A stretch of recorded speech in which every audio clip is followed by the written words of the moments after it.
পবিত্র ঈদুল আজহাকে সামনে রেখে চুয়াডাঙ্গার খামারগুলোতে এখন ব্যস্ত সময় পার করছেন খামারিরা। জেলার বিভিন্ন খামারে দেশীয় ও প্রাকৃতিক উপায়ে প্রস্তুত করা হয়েছে বিপুল সংখ্যক কুরবানির পশু। জেলা প্রাণী সম্পদ বিভাগ জানিয়েছে, এবার চুয়াডাঙ্গায় কুরবানির জন্য প্রস্তুত রয়েছে 2,02,239টি গবাদি পশু। বিপরীতে জেলার সম্ভাব্য চাহিদা 1,31,181টি। সেই হিসাবে চাহিদার তুলনায় অতিরিক্ত রয়েছে 71,066টি পশু। আমাদের যে খামারে গরু আছে প্রায় 300 গরু আমাদের আছে আর কি।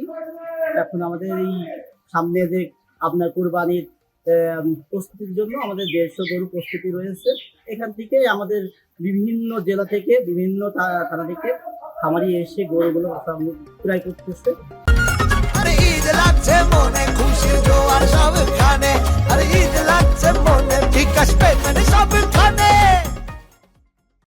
খামারিরা বলছেন, জেলার চাহিদা মেটাতে প্রস্তুত কুরবানির গরু। এর মধ্যে প্রায় 80% গরু বিক্রি হয়ে গেছে।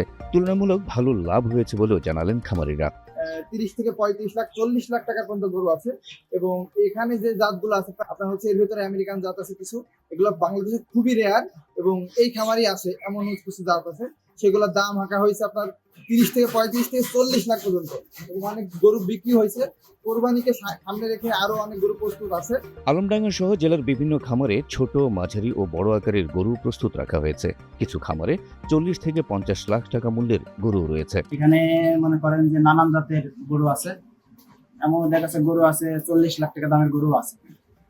আর আমাদের যে গরুগুলো দেখতে পাচ্ছেন, এই গরুগুলো মনে করেন যে বাংলাদেশের ভিতরে অ্যাভেলেবল নাই, আমাদের এখানে যেমন অ্যাভেলেবল আছে।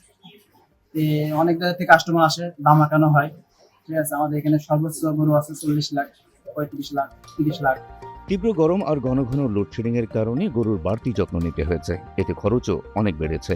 তবে ন্যায্য দাম পেলে লাভের আশা করছেন খামারিরা।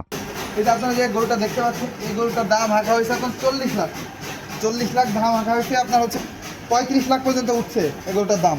খামারিরা বলছেন, এবার ছোট গরুর চাহিদা অনেক বেশি। এর মধ্যে খামারে থাকা অধিকাংশ ছোট গরু বিক্রি হয়ে গেছে। গরুর একটা বয়স না হলে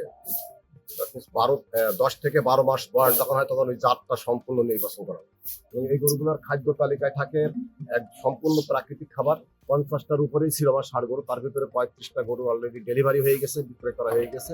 চুয়াডাঙ্গার কৃত্রিম প্রজনন কেন্দ্রের উপপরিচালক আহম শামীমুজ্জামান জানান, প্রতি বছরের মতো এবারও চুয়াডাঙ্গা জেলার চাহিদা পূরণ করে সারা দেশে কুরবানির পশু সরবরাহ করা সম্ভব হবে। জেলার প্রায় 10,000 খামারি এবার 2 লাখেরও বেশি পশু প্রস্তুত করেছেন। এবার আমাদের চুয়াডাঙ্গাতে গরু এবং ছাগল মিলে প্রায় 2,02,000 গরু ছাগল পালন করছে। তার মধ্যে গরু 47 লক্ষ এবং ছাগল হচ্ছে 1,57,000। প্রাকৃতিক পদ্ধতিতে যে খাদ্য, সেই খাদ্যগুলি খাওয়ায় হৃষ্টপুষ্টকরণ করছে। বিশেষ করে কাঁচা ঘাস, বিচালি, গমের ভুসি, সোলার ভুসি, এগুলি আমরা প্রাণী সম্পদ দপ্তর থেকে তাদেরকে বিভিন্নভাবে মোটিভেট করছি যেন তারা স্টেরয়েড বা অন্য কোনো অবৈধ পদ্ধতিতে গরু মোটাতাজাকরণ না করে থাকে। উৎপাদন ব্যয় বাড়লেও বাজারে ন্যায্য মূল্য পেলে এবার লাভের মুখ দেখবেন খামারিরা। স্থানীয় চাহিদা পূরণের পর অতিরিক্ত পশু দেশের বিভিন্ন জেলায় সরবরাহের প্রত্যাশাও তাদের।